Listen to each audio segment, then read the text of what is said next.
Tube कैसे develop होगी और फिर स्पर्म्स जो हैं वो वहां तक पहुंच के उसके बाद दो चीज़ें जो हैं वो डेवलप होंगी यहाँ पर, वहां से आज हम बात शुरू करेंगे, क्योंकि वो जो दो चीज़ें डेवलप होंगी उनका जो है वो अब हमने देखना है, क्योंकि कि वो दो चीज़ें कौन सी हैं, वो दो चीज़ें कौन सी हैं, और वो दो चीज़ें जो हैं वो जो डेवलप हुई हैं उनका आगे क्या रोल है। क्योंकि अब हम बाकी सब कुछ पढ़ चुके हैं, अब हमने वो चीज़ें देखनी है कि जिनका अब आगे जो है वो रोल है, उसमें आगे जो डेवलपमेंट होनी है प्लांट की उसमें रोल है। क्या हो गया? ठीक है। अच्छा जी, तो अब यहाँ पर देखिए कि ये दो चीज़ें जो हमारे पास डेवलप हो चुकी है, नंबर वन जाइगोट, ठीक है, और नंबर टू जो हमारे पास चीज़ डेवलप हो चुकी है दैट इज एंडोस्पर्म। तो जो जाइगोट है उसके हवाले से ये है कि अब इसने जो है वो आगे नया प्लांट बनना है, ये वो है जिसने न्यू प्लांट बनना है, ठीक है। दूसरा ये है कि एंडोस्पर्म जो है वो एक होता है, एक पर्टिकुलर चीज़ होती है जिसने जिसने फूड के तौर पर एक्ट करना होता है। कुछ ऐसे होते हैं जो इस एंडोस्पर्म को जो है वो एक they surround it with the membrane, surround it with one और टू मेम्ब्रेन्स, एंडोस्पर्म को मेम्ब्रेन में बंद कर देते हैं, ठीक है। तो कुछ होते हैं जो नहीं करते और कुछ होते हैं जो कर लेते हैं, लेकिन आमतौर पे जो एंडोस्पर्म होता है वो एक या दो मेम्ब्रेन्स में, यानी यूं कह लें कि एक तरह से वो हम नहीं कहते कि हमारे पास कोई चीज़ बहुत ज़्यादा अमाउंट में है तो उसको दो लिफाफों में कर लेते हैं, ठीक है। एक तरफ एक लिफाफा, दूसरी तरफ दूसरा लिफाफा, डबल चॉपर नहीं, बल्कि हम कहते हैं कि जी अगर एक चीज़ 1 किलो है तो उसको आधा किलो एक चॉपर में कर दो, आधा किलो दूसरे चॉपर में कर दो। तो कुछ होते हैं जो कि उसको दो मेम्ब्रेन्स में जो है, टू मेम्ब्रेन्स में जो है वो डिवाइड कर देते हैं उस एंडोस्पर्म को। और कुछ होते हैं जो उस एंडोस्पर्म को एक स्मॉल सिंगल मेम्ब्रेन। अच्छा, ये क्यों किया जाता है? ये क्यों किया जाता है, एंडोस्पर्म को डिवाइड क्यों किया जाता है, यानी उसको जो है वो डिफरेंट पैकेट्स में डिवाइड क्यों किया जाता है? क्योंकि एंडोस्पर्म जो है ना वो एक ऐसा फूड है जिसमें जिसने आगे जाइगोट के डेवलप होने में हेल्प करनी होती है। तो जिन्होंने स्पीडीली ग्रो करना होता है ना, स्पीडीली, उन वो टू मेम्ब्रेन वाले होते हैं। ये बहुत, इनकी ग्रोथ बहुत क्विक होती है। जितने अच्छे तरीके से वो ज़ाइगोट को अवेलेबल होगा उतनी ही स्पीडी ग्रोथ होगी, उतनी ही क्विक ग्रोथ होगी। तो अगर आप 2 पैकेट्स में उसको डिवाइड कर देते हैं ना तो ज़ाइगोट की ग्रोथ बड़ी क्विक होगी। लेकिन अगर आप एक छोटी-सी मेम्ब्रेन में, सिंगल मेम्ब्रेन में उसको डिवाइड करते हैं तो उसकी ग्रोथ स्लो होगी। अब आपको थोड़ी-सी कन्फ्यूजन होगी ये चीज़ समझने में। Let me show you first के ये पैकेट्स होते क्या हैं, ठीक है?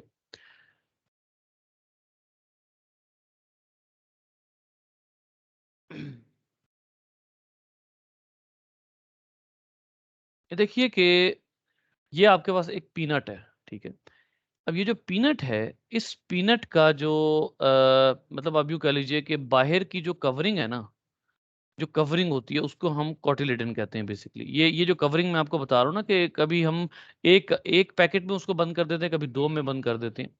तो ये जो कवरिंग होती है, ये जो आपके सामने ये जो 2 इसके हिस्से हुए हुए हैं, ठीक है? हम ये 2 हिस्से खाते हैं ना पीनट के, ये और ये, ठीक है? ये बेसिकली क्या है, ये कोटिलेडन है। ये कोटिलेडन है, और ये वही चीज़ है जो मैं आपको बता रहा हूँ कि फूड 2 हिस्सों में डिवाइड हो जाता है। कुछ होते हैं जिनमें फूड को 2 पार्ट्स में डिवाइड किया जाता है। अब ज़रा सुनिएगा, ये बड़ी इंटरेस्टिंग बात है। कुछ ऐसे सीड्स होते हैं जिनमें फूड को 2 पार्ट्स में डिवाइड किया जाता है, ऐसे और ऐसे। 2 पार्ट्स में फूड को डिवाइड किया जाता है, और जो ज़ाइगोट होता है या एम्ब्रियो होता है वो बीच में होता है। एम्ब्रियो बीच में होता है। ये एम्ब्रियो है, और ये जो 2 हैं, ये वो 2 मेम्ब्रेन्स हैं, या ये वो 2 पार्ट्स ऑफ फूड है, ठीक है? यानी ये भी फूड है, ये भी फूड है, ठीक है? लेकिन हमने उसको क्या किया है, एम्ब्रियो की वजह से हमने उसको 2 हिस्सों में डिवाइड कर दिया फूड को। अगर एम्ब्रियो दरमियान में होगा, एम्ब्रियो क्या चीज़ है, एक दफ़ा रिवाइज कर लेते हैं बेटा। फर्टिलाइजेशन के बाद जो चीज़ बनती है वो जाइगोट है। जाइगोट में जब माइटोसिस शुरू हो जाती है, यानी सेल डिवीजन स्टार्ट हो जाती है, ग्रोथ स्टार्ट हो जाती है, तो उसको हम क्या कहते हैं, उसको हम एम्ब्रियो का नाम देते हैं। तो अगर तो एम्ब्रियो दरमियान में होता है ना, तो आप पूरे फूड को डिवाइड कर देते हैं दो पोर्शंस में, और इन दोनों पोर्शंस को हम क्या कहते हैं बेटा, ये दोनों पोर्शन, इनमें से हर पोर्शन क्या कहलाता है, कॉटिलेडन। कॉटिलेडन, ठीक है। अब इधर से भी एम्ब्रियो को फूड मिल रहा है, इधर से भी एम्ब्रियो को फूड मिल रहा है। इसको हम कहते हैं कि या ये क्विक ग्रोथ होती है। और ऐसी सिचुएशन में अब एक कॉटिलेडन ये है और एक कॉटिलेडन ये है, यानी फूड एक इस पार्ट में डिवाइड हुआ हुआ है, एक इस पार्ट में डिवाइड हुआ हुआ है। तो जब कॉटिलेडन इस तरह से डिवाइडेड होते हैं तो इसको हम क्या कहते हैं, इसको हम कहते हैं डाई, यानी टू कॉटिलेडन्स। दो हिस्सों में फूड डिवाइड हो गया और एम्ब्रियो है दरमियान में, ठीक है। तो फूड आपने दो पार्ट्स में डिवाइड कर दिया और इससे ग्रोथ बहुत क्विक होती है, क्योंकि यहां से फूड डायरेक्ट दोनों तरफ से एम्ब्रियो को अवेलेबल होता है, ठीक है। दूसरा आ जाए, दूसरा जो सीड होता है, फॉर एग्जांपल इस तरह का सीड है, ये एक सीड है, ठीक है। इसमें एम्ब्रियो जो है वो इधर पड़ा हुआ है, ये एम्ब्रियो है। और बाकी हिस्सा जो है, जैसे फॉर एग्जांपल इतना हिस्सा जो है उसमें क्या है, उसमें फूड है। ये जो है ये एंडोस्पर्म है, ये एंडोस्पर्म है, ठीक है। अब आइए, इसका मतलब ये होगा कि ये एंडोस्पर्म जो है ये अब इसमें गौर कीजिएगा होगा क्या। ये जितना होगा ना, ये एंडोस्पर्म, इसका थोड़ा सा हिस्सा अवेलेबल होगा। जैसे इतना एंडोस्पर्म आप किसमें जो है वो रख देंगे, एक अदद मेम्ब्रेन में। अब ये देखिए, इसका कॉटिलेडन ये है, आप इसमें फूड रख देंगे, आप इसमें फूड रख देंगे, ठीक है। बाकी हिस्सा एंडोस्पर्म ही है। अब यहां पर आप देखिए, आपने क्या किया है, आपने पूरे एंडोस्पर्म को दो कॉटिलेडन्स में डिवाइड कर दिया। एक कॉटिलेडन ये है, एक कॉटिलेडन ये है, दरमियान में एम्ब्रियो है। यहां पे क्या है, एम्ब्रियो एक साइड पर है, ठीक है। और उस पूरे फूड का थोड़ा सा हिस्सा एम्ब्रियो को अवेलेबल है, बाकी पोर्शन जो है वो मेम्ब्रेन मेम्ब्रेन में बंद नहीं है, ठीक है। तो जब बाकी पोर्शन मेम्ब्रेन में बंद नहीं होता, तो हम उसको फिर क्या कहते हैं, हम उसको कॉटिलेडन का नाम नहीं देते, हम उसको नाम देते हैं कि ये एंडोस्पर्म ही है, ये कॉटिलेडन में बंद नहीं हुआ, ठीक है। जैसे फॉर एग्जांपल अभी एक दो एग्जांपल मैं आपको और दिखाऊंगा, लेकिन सबसे पहले मैं आपको कॉटिलेडन्स जो है उसके दिखाने लगा हूं। उसके चने के ग्राम सीड, ग्राम सीड के कोटिलेडन, ये देखिए। अब ये आपके पास जो है ये ग्राम सीड है जिसको चना कहते हैं, ठीक है। इसकी प्रॉपर वाजे डायग्राम जो है वो क्लियर डायग्राम कोई भी नहीं है। एक आपको मिसाल देता हूँ इसकी, आप बड़ी आराम से समझ जाओगे कोटिलेडन क्या होते हैं। बेटा ये जो आपने पीनट पीनट है, पीनट के बाहर जो ब्राउन छिलका होता है ना, वो कॉटिलेडन की मेम्ब्रेन होती है, ये जो ब्राउन छिलका है। और इस ब्राउन छिलके के अंदर होता है फूड। जब आप फूड को, और वो जो ब्राउन छिलका होता है वो पूरे उसमें पूरे उस बीज को कवर किए हुए होता है। तो ये जो पीनट का ब्राउन छिलका होता है, ये वाला, ये कॉटिलेडन की कवरिंग है। अंदर फूड दो हिस्सों में डिवाइडेड है, ठीक है। और एम्ब्रियो दरमियान में है।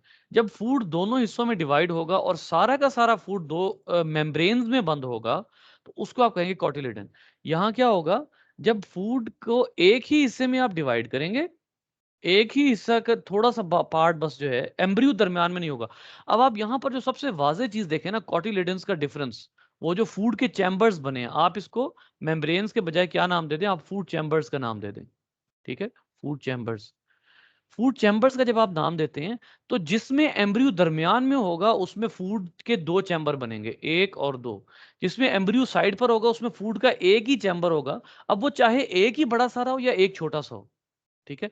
इस बात को समझने के लिए जरा इधर आए, ये देखिए, ये देखिए, ये है आपके पास कॉटिलेडन, ये दो सीड्स आपके पास है, ठीक है। एक सीड है कि जिसमें आपको कॉटिलेडन नजर आ रहे हैं, एम्ब्रियो की लोकेशन दरमियान में है, ठीक है। और फूड दो कंपार्टमेंट्स में डिवाइड हुआ हुआ, इसको आप क्या कहेंगे, डाइकोटिलेडन। दूसरा है कि जिसमें एम्ब्रियो एक साइड पर है और बाकी सारा फूड एक साइड पर है, ठीक है। इससे जो बीज होगा वो इक्वल एक्सिस में डिवाइड नहीं होगा, तो इसको आप कहेंगे मोनोकोटिलेडन। इसका एक ही चैम्बर है, इसके दो चैम्बर नहीं है, ठीक है। तो ये जो है वो हम जिसको कहते हैं कि सम टाइम जो एंडोस्पर्म जो सीड होता है वो इस तरह से फूड को डिवाइड कर लेता है। अच्छा, अभी ये बातें तो जी, एंडोस्पर्म का थोड़ा सा क्लियर कर दूं तो एंडोस्पर्म को मैंने आपको बताया था ना कि एंडोस्पर्म, अच्छा, एंडोस्पर्म का कॉन्सेप्ट बेटा मैं आपको थोड़ी देर में बताता हूँ। ये उसकी वजह पता क्या है, इस स्लाइड पे मैं दोबारा आऊंगा ना, फिर मैं आपको एंडोस्पर्म और कॉटिलिडन में फर्क बताऊंगा, ठीक है। अभी थोड़ा सा रुक जाए, थोड़ा सा वेट कीजिए, आगे चलते हैं। अभी फिलहाल हमने पढ़ा है सीड का जो स्ट्रक्चर है, थोड़ा सा सीड का स्ट्रक्चर पढ़ा है, लेकिन उससे पहले जरा ये समझ लेते हैं कि राइट आफ्टर फर्टिलाइजेशन क्या होगा। राइट आफ्टर फर्टिलाइजेशन बेटा ये जो ओव्यूल है ना, ओव्यूल, इसको आप स्टार्ट कर देंगे सीड्स में कन्वर्ट करना। और जो ओवरी होगी ना, ये है वो बात जो बेसिकली अब यहां आज समझने की बड़ी इंपॉर्टेंट है। जो ओवरी होगी वो बाहर फ्रूट में कन्वर्ट हो जाएगी। फ्लैशी पार्ट ऑफ फ्रूट जो है वो असल में क्या है, वो असल में ओवरी थी। वो असल में किसी ज़माने में ओवरी थी, और अब आपने उस ओवरी को किस में कन्वर्ट कर दिया है, उस ओवरी को आपने फ्रूट पल्प में कन्वर्ट कर दिया है। यानी अगर आप किसी भी फ्रूट का पल्प खाते हैं तो वो बेसिकली किसी ज़माने में उसकी ओवरी थी। बेसिकली वो किसी ज़माने में उसकी ओवरी थी, जो कि अब कन्वर्ट हो गई है। तो अब आफ्टर फर्टिलाइजेशन जो दो एस्टेब्लिश्ड काम होंगे वो ये होंगे कि ovule will start convert into seed coat, converting into seed coat, seed की आउटर कवरिंग बनाना शुरू कर देगा। और जो ओवरी होगी, ovary, it would be started converting into the fruit pulp. Specially pulpy fruit जो हैं उनमें हम देखते हैं कि वो ओवरी होती है, ठीक है। तो यहाँ पे अब हमें दो चीज़ें पता लग गई कि इस पूरे ओवरी के अंदर कौन-कौन से पार्ट्स जो हैं वो क्या बनने वाले हैं। आगे देखिए सीड का स्ट्रक्चर, मैं यही इसीलिए आपको रोका था कि ज़रा एंडोस्पर्म का कॉन्सेप्ट मैं आपको बताता हूँ। सीड का स्ट्रक्चर क्या होता है बेटा, सीड में 2-3 चीज़ें होती हैं। नंबर 1 इम्पोर्टेंट तरीन पार्ट, एम्ब्रियो प्लांट। ये एम्ब्रियो प्लांट कब बना है, फर्टिलाइज़ेशन हुई है।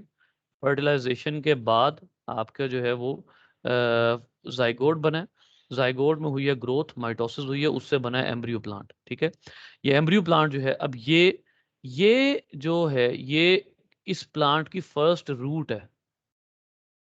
और ये अभी कहाँ पर है, अभी इनसाइड द सीड है।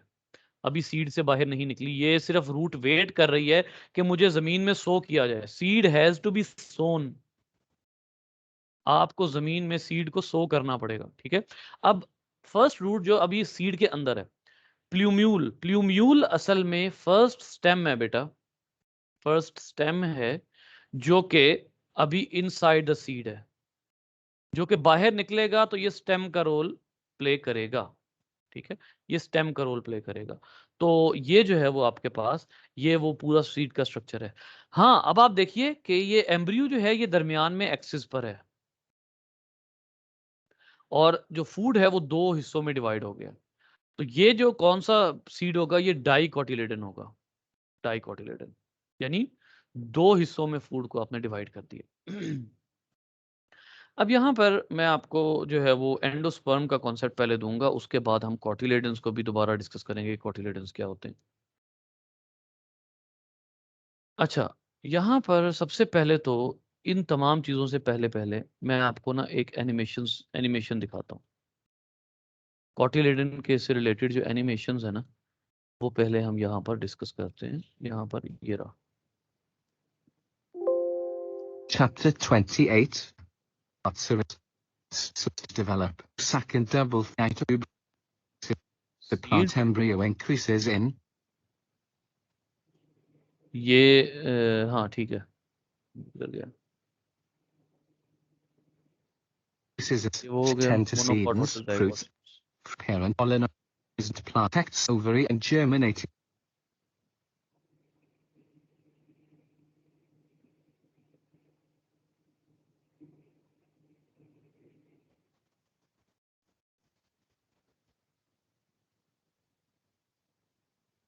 ये नहीं था, ये इसमें इसमें यहाँ पर नहीं था सीडलिंग ग्रोथ। ये पूरा इसी इसी क्लास का लेक्चर है बेसिकली। लेकिन यहाँ डायग्राम्स वगैरह कोई नहीं है खास। ये ओ लेवल का ही लेक्चर है, खासतौर पे जो एंड पे उन्होंने एक्सपेरिमेंट दिखाया है। डायसेक्शन ऑफ सीड, वो पता नहीं किधर गई वो वाली, मेरा ख्याल है मुझसे लॉस हो गई वो वाली ना वीडियो। अच्छा खैर चले। अब होता क्या है कि जो कॉटिलेडन और जो सीड जो एंडोस्पर्म, इस हवाले से थोड़ा सा समझ लीजिए बेटा। सबसे पहली बात तो ये है कि इसको अब हम अंडरस्टैंड करते हैं थोड़ा सा। एक मिनट जी।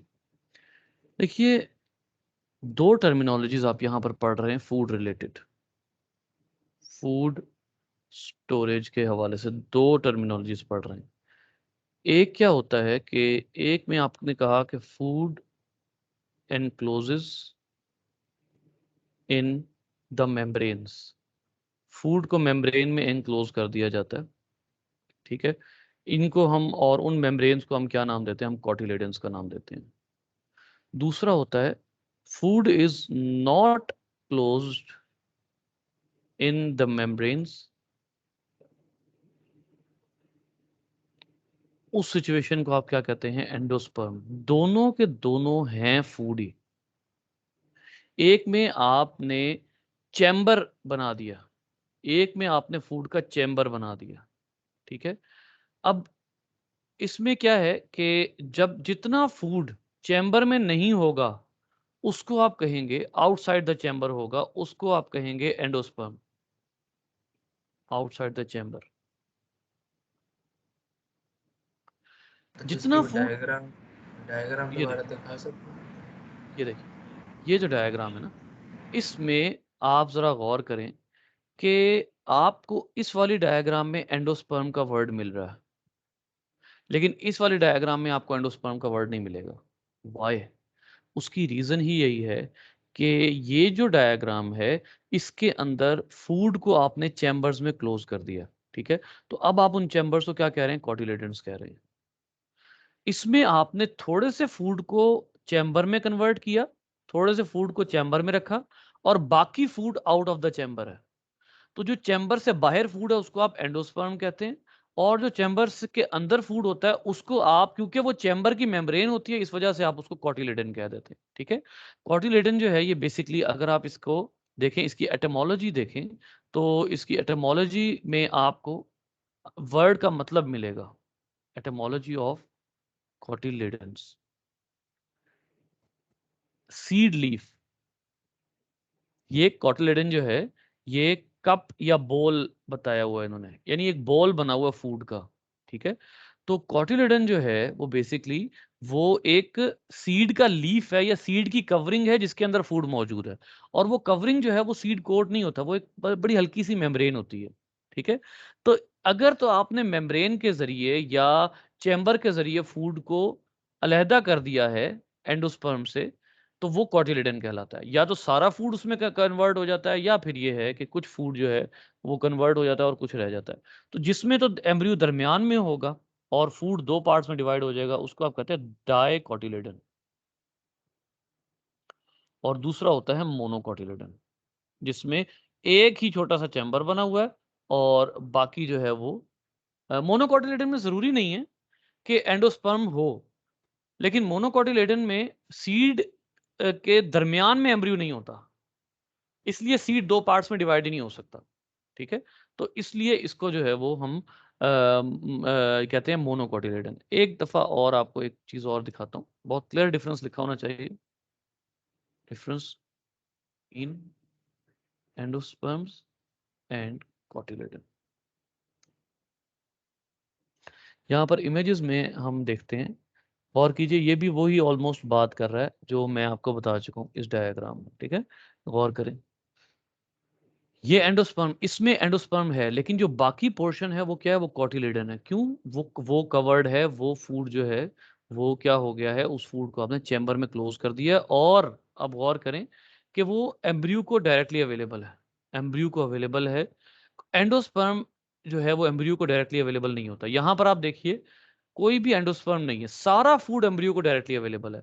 तो एंडोस्पर्म असल में उसकी बात करते हैं आप, कि जो एंडोस्पर्म होता है वो बेसिकली एम्ब्रियो को उतना डायरेक्टली अवेलेबल नहीं होता जितना कॉटिलेडन में जाकर होता है। यानी कॉटिलेडन असल में एम्ब्रियो को फूड इजीली प्रोवाइड करने का जरिया है। ये देखिए, इसमें एक ही कॉटिलेडन है, इसमें 2 कॉटिलेडन्स है। मैं ना यहाँ पर 1 मिनट रुकिएगा, यहाँ इन्होंने पीछे स्टेटमेंट अगर कोई क्लियर कट लिखी हो ना, endosperm is a part inside the seed. The main difference between cotyledon and endosperm is the cotyledon is the embryonic leaf of the seed, which develops into first leaves of the embryonic plant, and endosperm is nutritive tissue which stores nutrients required by the development. Almost वही बात है लेकिन इसमें वो एक बात और बड़ी इंपॉर्टेंट कर रहा है, और वो क्या है? वो ये है कि ये जो एंडोस्पर्म, ये जो आपको कॉटिलेडन नजर आ रहे हैं ना, ये जो 2 चैम्बर्स नजर आ रहे हैं, असल में ये फर्स्ट लीव्स भी होते हैं। ये फर्स्ट लीव्स भी होते हैं।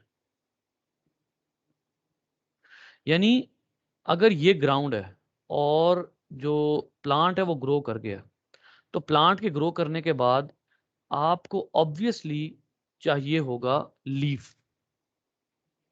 आपको ऑब्वियसली लीफ चाहिए होगा, ताकि वो लीफ जो है वो क्या करे, वो लीफ यूं कह लें कि फोटोसिंथेसिस स्टार्ट कर दे फौरन। ठीक है, तो इसमें क्या होता है कि ये जो कॉटिलेडन्स होते हैं, ये सिर्फ फूड स्टोरेज का काम नहीं करते, बल्कि ये स्टेम के साथ साथ बाहर आते हैं। ये आप देख रहे हैं, ये एम्ब्रियोनिक स्टेम एंड रूट की बात हो रही है यहाँ पर। ये एम्ब्रियोनिक स्टेम है। जब ये एम्ब्रियोनिक स्टेम ग्रो करेगा ना, जब ये एम्ब्रियोनिक स्टेम ग्रो करेगा, तो ये अपने साथ कॉटिलेडन्स जिनमें फूड स्टोर हुआ था उनको बाहर ले आएगा, और बाहर आकर यही कॉटिलेडन किसका काम करेंगे? लीव्स का। इसमें भी ऐसा ही है। अब एक और बात सुनिए बेटा, endosperm never comes out. Endosperm कभी बाहर नहीं आता। ठीक है, एंडोस्पर्म अंदर ही रहेगा जमीन के। बाहर किसने आना है? बाहर कॉटिलेडन ने आना है। तो कुछ ऐसे सीड्स होते हैं जो जब ग्रो होते हैं तो वो अपने साथ 2-2 पत्ते जो है वो बनाकर लेकर निकलते हैं। जैसे आप यहाँ पर देखिए, जो आपको इन्होंने यहाँ पर डायग्राम दिखाई हुई है, उसमें देखिए, गौर करें। यानी एंडोस्पर्म का जमीन में फिर फायदा क्या होगा? वो ये फायदा होगा कि वो प्लांट को ग्रो करने के लिए जमीन के अंदर एनर्जी प्रोवाइड करेगा। एनर्जी प्रोवाइड करेगा। ठीक है, वो सिर्फ उतनी एनर्जी प्रोवाइड करेगा कि बस प्लांट जमीन से बाहर चला जाए। उसके बाद किसका काम शुरू हो जाएगा? लीव्स का। फिर लीव्स फोटोसिंथेसिस शुरू कर देंगे। अच्छा जी।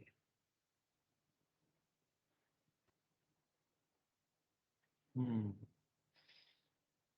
अच्छा, अब इनमें देखें, ये देखें, ये 2 कॉटिलेडन्स हैं, सीड ग्रो हुआ है, ये 2 कॉटिलेडन्स है, ये कॉटिलेडन्स हैं, ये जो 2 बाहर निकले हैं ये कॉटिलेडन्स हैं सबके। ठीक है, इन्होंने ही सारा फूड, अब आप गौर करें ना कि इन्होंने पहले सारे एंडोस्पर्म को कवर कर लिया, एंडोस्पर्म को कवर किया, और उसके बाद ये फूड किसको देते रहे? एम्ब्रियो को। जब एम्ब्रियो ग्रो हुआ तो ये उसके साथ बाहर भी आ गए। यानी इसका मतलब ये है कि ये कॉटिलेडन बेसिकली क्या कर रहा है? ये कॉटिलेडन बेसिकली 2 काम कर रहा है। एक, ये एंडोस्पर्म को स्टोर भी कर रहा है। दूसरा, जब ये बाहर आ रहा है तो ये कॉटिलेडन फोटोसिंथेसिस भी कर रहा है। ठीक है, तो इसका मतलब ये होगा, इन प्लांट्स में जब ये बाहर आएंगे, ये प्लांट बाहर आएंगे, तो ये प्लांट जो है वो कॉटिलेडन को बाहर नहीं ला सकेंगे। इनका कॉटिलेडन एक ही होगा, तो एक ही इनका जो है वो बनेगा, एक ही इनका लीफ बनेगा। इनके 2 लीफ नहीं होंगे। जब ये जमीन से बाहर आएंगे तो इनके लीफ 2 नहीं होंगे। तो एक दफा यहां देख लेते हैं।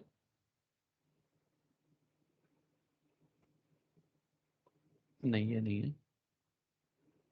अच्छा, एंडोस्पर्म वाले के एक लीफ होगा और दूसरे वाले के 2 लीफ होंगे, मतलब कॉटिलेडन। मोनोकॉटिलेडन का एक लीफ होगा। मोनोकॉटिलेडन का एक लीफ। ठीक है, अब मोनोकॉटिलेडन में जो है वो एंडोस्पर्म होता है या नहीं होता? बाज़ अगर मैंने आपको बताया ना कि कुछ सीड्स ऐसे भी हो सकते हैं कि उनमें पूरा पूरा का पूरा जो सीड है, पूरा का पूरा एंडोस्पर्म, वो आपने किसमें बदल दिया है? वो आपने कॉटिलेडन में बदल दिया। लेकिन वो कॉटिलेडन कितने हैं? कॉटिलेडन एक ही है। कॉटिलेडन एक ही है। सारा एंडोस्पर्म चला गया है कॉटिलेडन में, लेकिन कॉटिलेडन एक ही है। यानी जब वो बाहर निकलेगा तो लीफ एक ही होगा उसका। तो वो क्या होगा? वो मोनोकॉट होगा। जब आपका एम्ब्रियो दरमियान में हो, इसमें देखें एम्ब्रियो साइड पर है, embryo is not in the middle, embryo side पर है। तो जब एम्ब्रियो साइड पर है तो फिर क्या होगा कि आपका जो कोटिलेडन होगा वो एक होगा। यहाँ एम्ब्रियो दरमियान में है तो 2 लीफ बनेंगे, जो तो इसके 2 लीफ बनेंगे तो 2 लीफ ही बाहर आएंगे। ठीक है, तो अच्छा इसमें एक और फर्क आ जाता है। अभी मैं आपको जो है वो एक और बात जो है वो क्लियर करता हूँ। मैं असल में ये सारी बात जो है वो बिल्कुल क्लियर कट करना चाह रहा हूँ, specially regarding immune hypocotyl radical cotyledons. ये कोटिलेडन्स इसके हैं।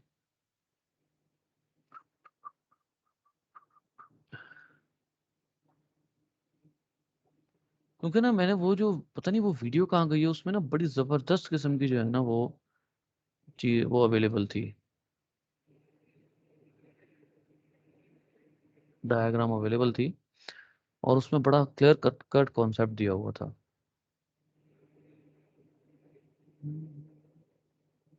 अच्छा आपको ना एक वर्ड शायद अपनी बुक में मिले पढ़ने पे, वो वर्ड होगा टेस्टा, TSTA टेस्टा। ये टेस्टा का वर्ड जो है ना ये बेसिकली सीड कोड को रेफर करता है, seed code.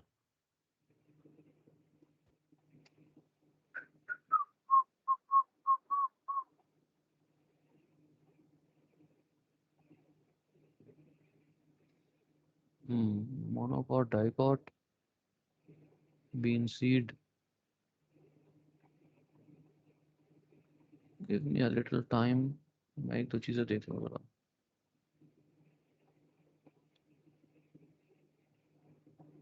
embryonic leaves, embryonic root, one cotyledon containing endosperm। ये देखें, one cotyledon containing endosperm। Basically अब यहां पर अगर आप देखते हैं तो वो आपको बता रहा है कि कॉटिलेडन के अंदर भी, बात को बड़ा क्लियरली समझिए, कॉटिलेडन के अंदर भी एंडोस्पर्म ही होता है। फर्क क्या होता है कि कॉटिलेडन जमीन से बाहर आता है। समझ रहे हैं मेरी बात? कॉटिलेडन वो लीफ है जो जमीन से बाहर आता है। कॉटिलेडन सीड का पहला लीफ होता है। तो इसका मतलब ये होगा कि कॉटिलेडन के अंदर हो, इस डायग्राम को जरा, इस वाले पूरी डायग्राम को जरा दोबारा देखते हैं। कॉटिलेडन के अंदर हो या कॉटिलेडन के बाहर हो, एंडोस्पर्म एंडोस्पर्म ही रहता है बेटा। ये भी एंडोस्पर्म है और जो इसके अंदर स्टोर्ड फूड है वो भी एंडोस्पर्म है। फर्क सिर्फ क्या है कि ये वाला जो रीजन है ये एक्चुअली लीफ है और ये प्लांट की ग्रोथ होने के साथ बाहर आएगा। थोड़ा सा फूड ये स्टोर कर लेता है। इसमें क्या है, आपके इतने बड़े बड़े लीफ बनते हैं कि वो प्लांट की ग्रोथ के साथ दोनों के दोनों बाहर आते हैं और इतने बड़े बड़े लीफ होते हैं कि वो पूरा एंडोस्पर्म कवर कर लेते हैं। यहां पर छोटा सा लीफ बना है जिसने एंडोस्पर्म कवर नहीं किया और यहां पर इतने बड़े बड़े लीफ बने हैं कि जिन्होंने एंडोस्पर्म कवर कर लिया। This is a very good diagram. इसको मैं जरा उठा के यहाँ रख लेता हूँ, इस वाले मैंने जिसको बाद में कर लेंगे। तो इससे अब आपको ये समझ आ गई कि असल बात जो अब आपने यहां से समझनी है ना वो ये है कि जो कॉटिलेडन है उनका असल ताल्लुक किसके साथ है। कॉटिलेडन का असल ताल्लुक जमीन से बाहर जाने के साथ है। बाहर जाएंगे तो वो पहला लीफ जो है वो बनेंगे। ठीक है, अब होता क्या है कि सीड के अंदर कॉटिलेडन में फूड आ जाता है। ठीक है, अगर तो कॉटिलेडन सारे फूड को कवर कर ले तो आपको कोई एंडोस्पर्म नहीं मिलेगा क्योंकि कॉटिलेडन ने सारे फूड को कवर कर लिया वो। ठीक है, लेकिन अगर आपको कॉटिलेडन भी मिले और कॉटिलेडन यानी उस पत्ते के बाहर फूड भी मिले तो वो जो है उसमें आपको बाहर हाल एंडोस्पर्म दिखेगा, एंडोस्पर्म उसमें आपको मिलेगा। ठीक है, तो ये बहुत बड़ा डिफरेंस है दोनों सीड्स के दरमियान में। अब आप यहां पर देखिए कि इन्होंने यहां पर आपको मेंशन किया हुआ है नॉन एंडोस्पर्मिक सीड्स और endospermic seeds. Non endospermic seeds वो होंगे जिनमें सारा एंडोस्पर्म कॉटिलेडन में है। ठीक है, दो अब आपको वाज़ेह डिफरेंसेस अगर हम बताएं, non endospermic, all endosperm has been stored into cotyledons, पत्तों में, सीड के पत्तों में स्टोर हो गया। ठीक है। दूसरा क्या है? Endospermic seed. एंडोस्पर्मिक सीड वो होता है जिसमें a little food is present in the form of endosperm, form of endosperm. आपने कभी सोचा है जब आप पॉपकॉर्न खाते हैं तो उसका जो व्हाइटिश पार्ट होता है वो क्या होता है? वो जो व्हाइटिश पार्ट होता है वो एंडोस्पर्म है। अच्छा, वो कॉटिलेडन नहीं होगा वो जो क्योंकि वो बाहर निकल रहा है।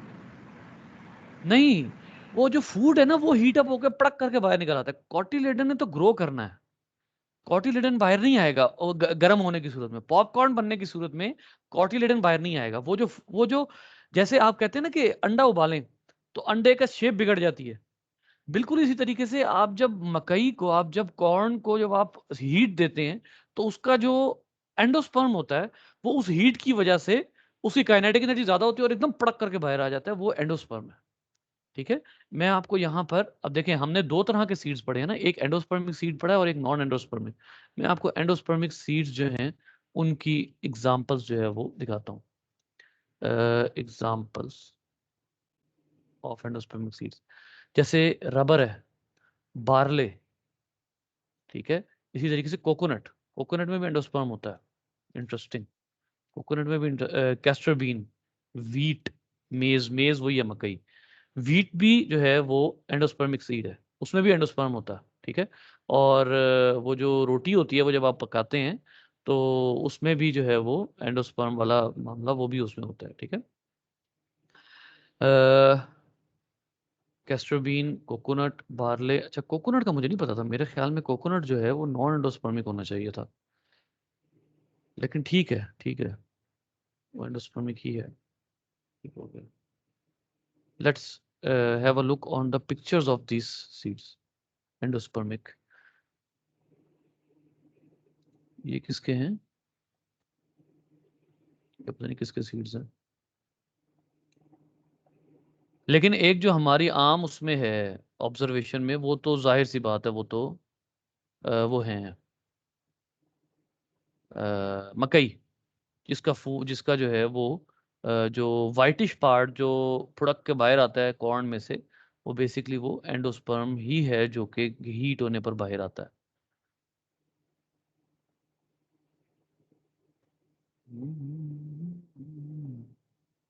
खैर। अच्छा जी, तो ये दो टाइप्स के सीड हैं। अब आप यहाँ पर देखिए कि आपके सामने इन्होंने आपको नॉन एंडोस्पर्मिक सीड जो है ना उसकी एक एग्जांपल दी हुई है। ये आपको किससे मिलेगा? ये आपको एक्सपेरिमेंट जो है ये वैसे तो आपको गालबन मिल जाएगा मैटर्स से भी शायद, लेकिन ये मैंने जहाँ से ली हुई है ना वो course book for O level है। लेट मी कंफर्म दिस कि आपको ये वहाँ से मिलेगा कि नहीं, मैटर्स से ना, क्योंकि ये देखना पड़ेगा। 18वां चैप्टर है मैटर्स का, कौन सा चैप्टर है बेटा? ये ये ना, उससे पिछला चैप्टर है 17। सर बायोलॉजी इतनी चीज़ों को बढ़ा चढ़ा के हो जाती है। जैसे एक सीड होता है वो उगता है, वो कहाँ बायोलॉजी में पता चलता है कि ओवरी से उगता है, ये होता है। 16वां। ये ना ये असल में मैंने क्वार्टर में टाइम इसलिए ज्यादा लगाया है क्योंकि ये अंडरस्टैंड ही नहीं होता ठीक तरह ये क्या चीज है, इसलिए मैंने थोड़ा सा टाइम इस पे ज्यादा लगाया है। हाँ जी, इसमें नहीं है वो एक्सपेरिमेंट ना, वो वाला एक्सपेरिमेंट जो, और ये आपके करिकुलम में शामिल है ये एक्सपेरिमेंट जो मैं अब आपको बता रहा हूँ, बताने लगा हूँ। एक दफ़ा फिल बेडफील्ड भी देख लें, इसका 16th चैप्टर होगा इसमें अगर है तो, वरना फिर मैं आपको ये पिक्चर दे दूंगा, उस पर अपलोड कर दूंगा। या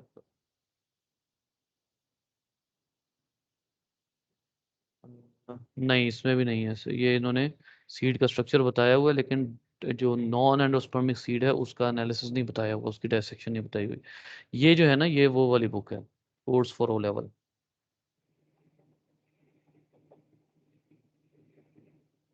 ठीक है, तो मैं ये पिक्चर उठा के ना आपको वहां अपलोड कर देता हूँ। वैसे तो ये कोई इतनी मुश्किल चीज़ नहीं है, लेकिन फिर भी बेटा, ये जो पूरा एक्सपेरिमेंट है ना, ये मैं आपको एक एनिमेशन के जरिए शो करवाता हूँ। ठीक है, ये आपको बहुत जल्दी समझ आ जाएगा कि ये क्या है। Just wait a minute.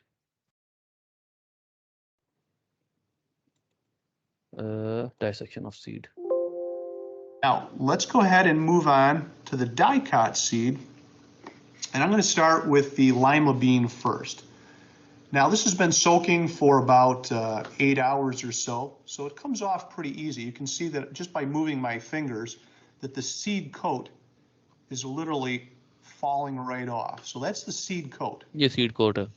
I'm going to put that aside, and then very gently, you can see if I point right here, you can see a little bit of the embryo sticking out right there. And we don't. ये देखिए, ये embryo है. ठीक है, अभी जो basically embryo आपको यहाँ पर नजर आ रहा है ना, ये एम्ब्रियो कौन सा है? ये वो वाला एम्ब्रियो है जो कि अब ग्रो कर चुका है, थोड़ा सा जाइगोट से ऑनवर्ड माइटोसिस में हो चुकी है, और ये अब ग्रो कर चुका है. ठीक है, तो उसके बाद फिर जो है अब ये फूड ले रहा है, अभी कोटिलेडन से और फूड ले रहा है. We want to try to keep that intact.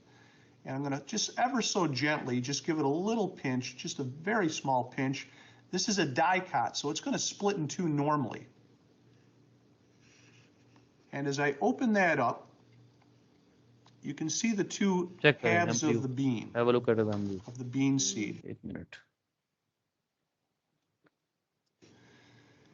And what you're looking at right here, this is all going to be cotyledon, food for the developing embryo, all cotyledon. And then you can see this structure right here. This is going to be our embryo.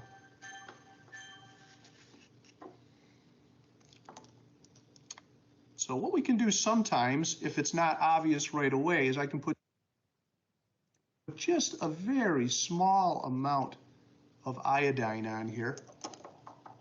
Iodine add किया उसमें. And then I'm just going to pat this.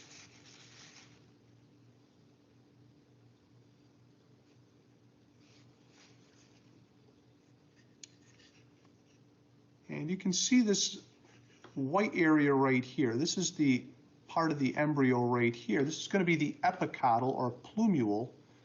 And then I like to divide this in. Plumule, ये जो portion mention कर रहा है ना, ये basically ये है फ्यूचर स्टेम. ठीक है, ये फ्यूचर स्टेम है, और ये जो है यहाँ से ये रूट बनेगा. इसको वो अभी नाम देगा रेडिकल का, रेडिकल. ठीक है, तो इसका मतलब यही है कि ये रूट बनने वाला है. Into third. So that would be the top third. The middle third right here would be the hypocotyl, and the lower third right here would be the radical, which will develop into our root. And those are the parts of the bean seed that you want to see. Now lastly, I have a kidney bean here, and you can see if I pinch it a little bit, it's not going to come apart.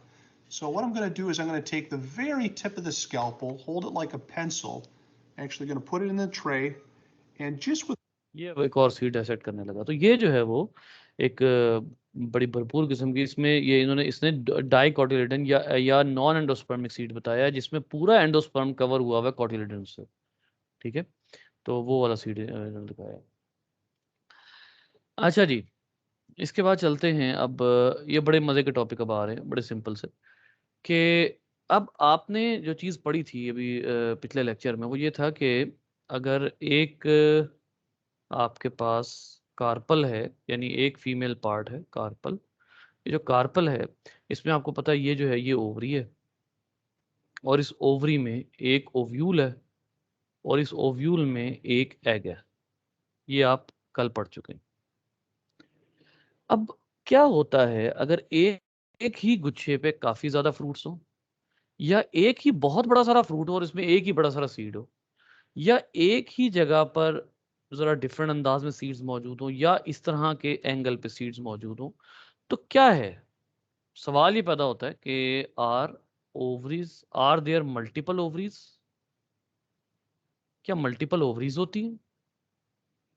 ठीक है, दूसरा हो सकता है question के are there multiple ovules. Multiple ovules का मतलब multiple egg होगा। Multiple ovules but single ovary, एक ही ओवरी में कई ओव्यूल। ठीक है, पहला क्वेश्चन क्या था कि क्या काफी ज्यादा ओवरीज होती हैं, या एक ही ओवरी में कई ओव्यूल होते हैं, या are there many ovaries with many ovules.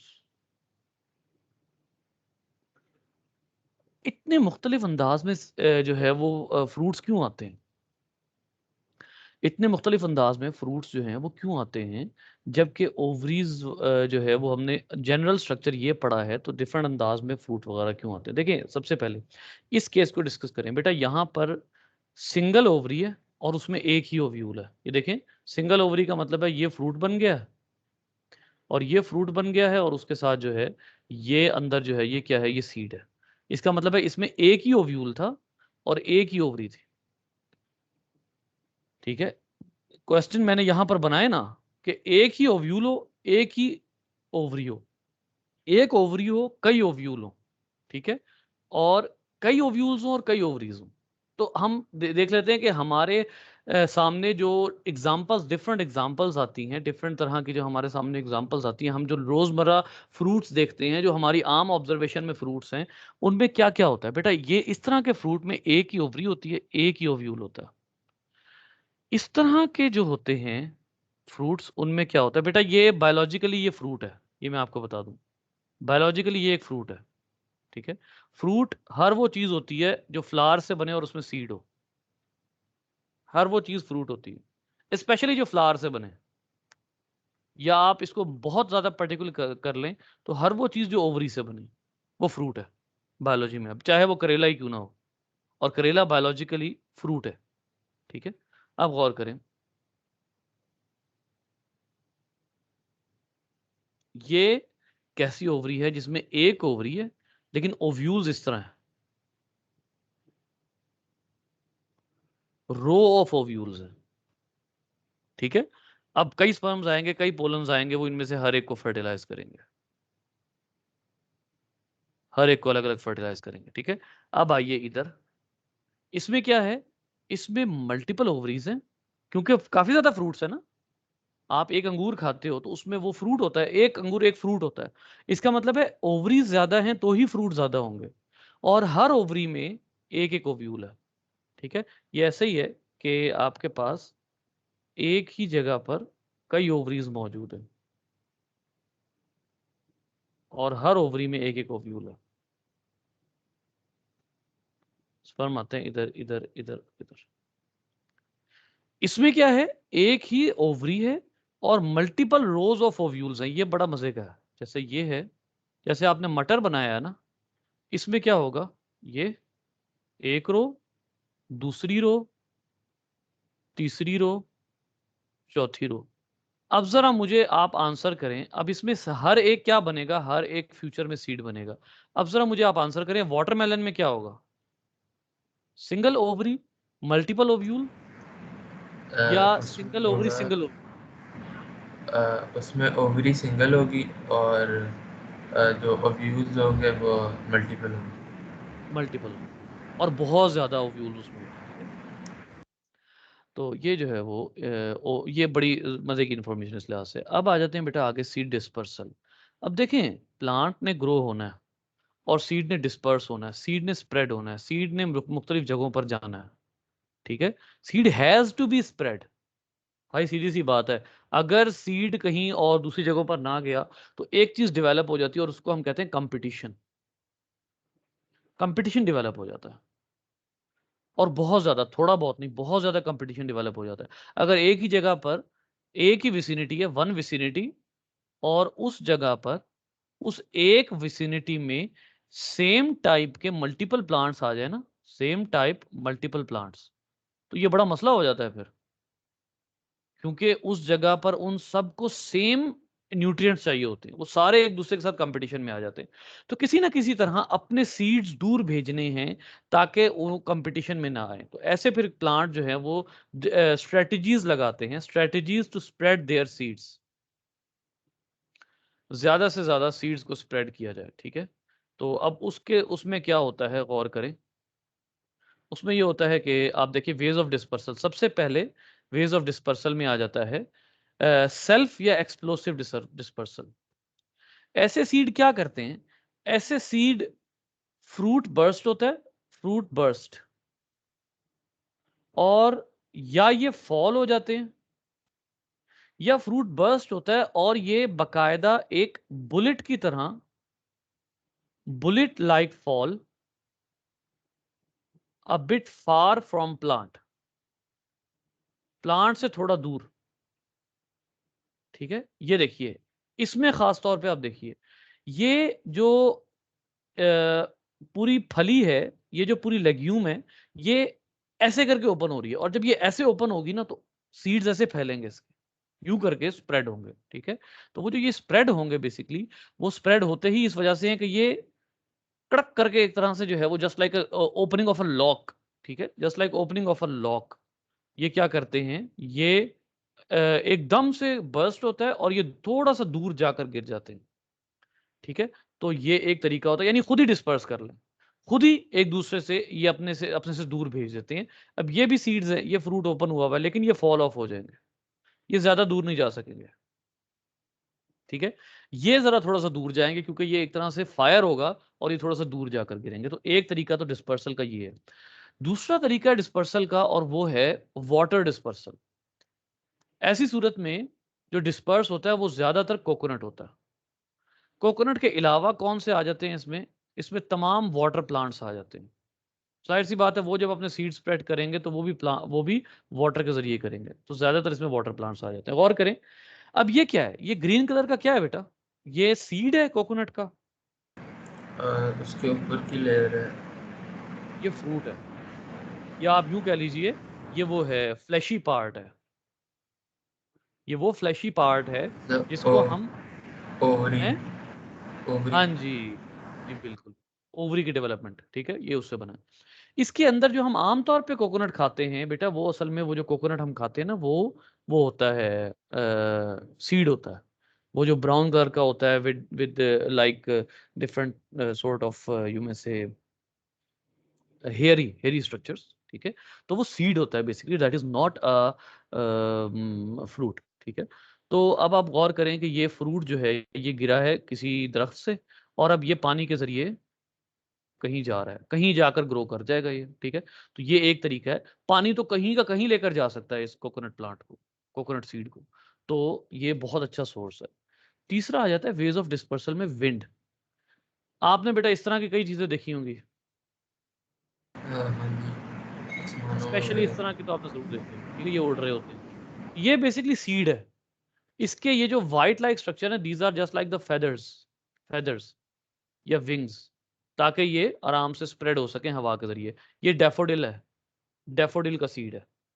ठीक है, तो ये भी जो है वो बड़ा अच्छा सोर्स है, ये सीड है, ये अच्छा, उसके इसके विंग्स। इसके नीचे वही होगा, जो इसके नीचे जो ब्राउन सा है वो एम्ब्रियो वगैरह होगा। वो हाँ बिल्कुल, इसका ये नीचे वाला सीड है, ऊपर विंग्स है।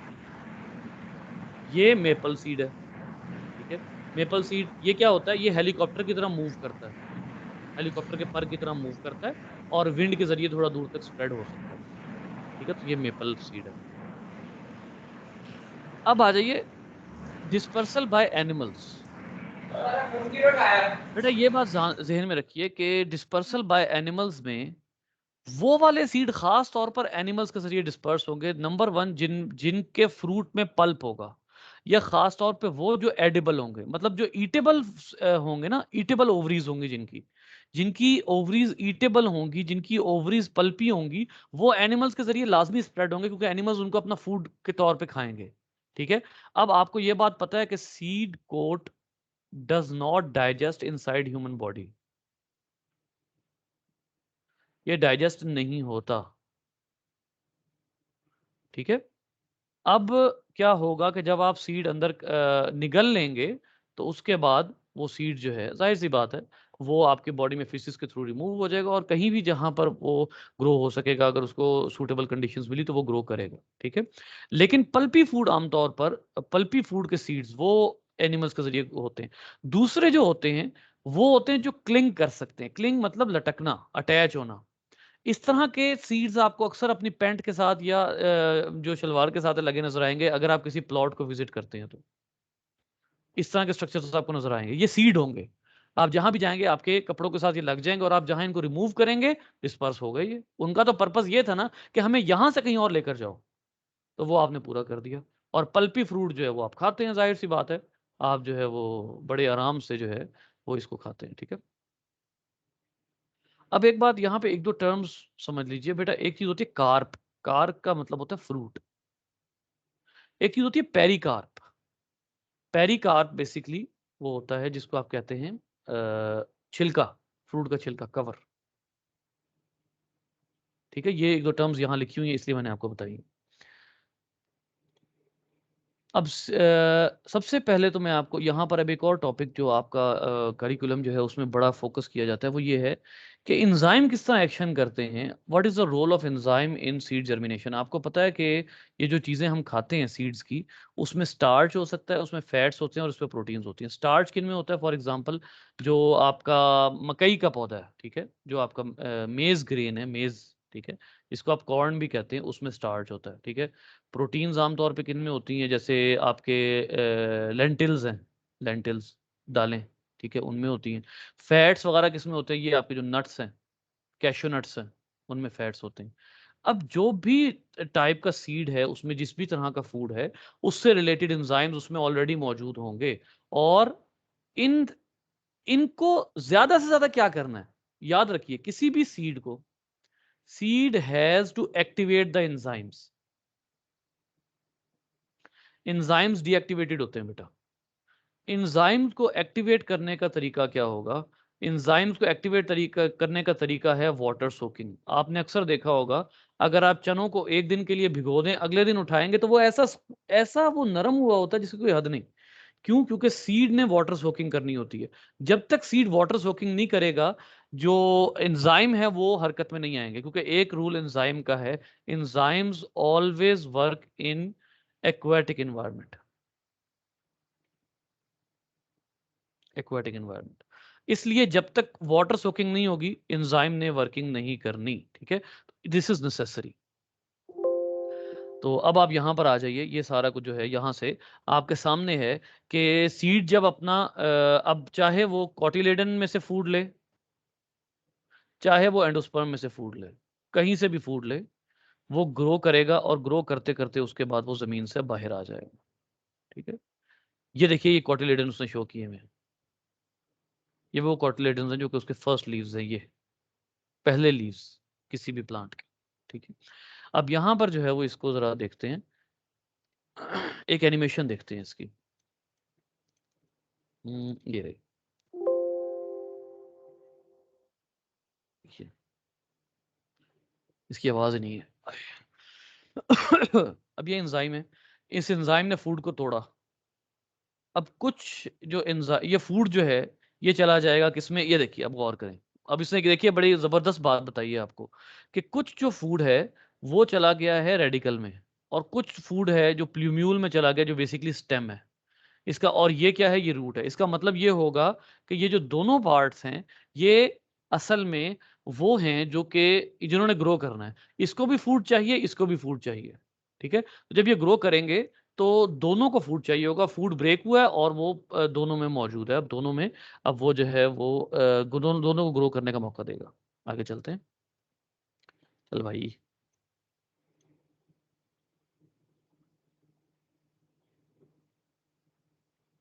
ये देखिए, ये रेडिकल ग्रो हुआ,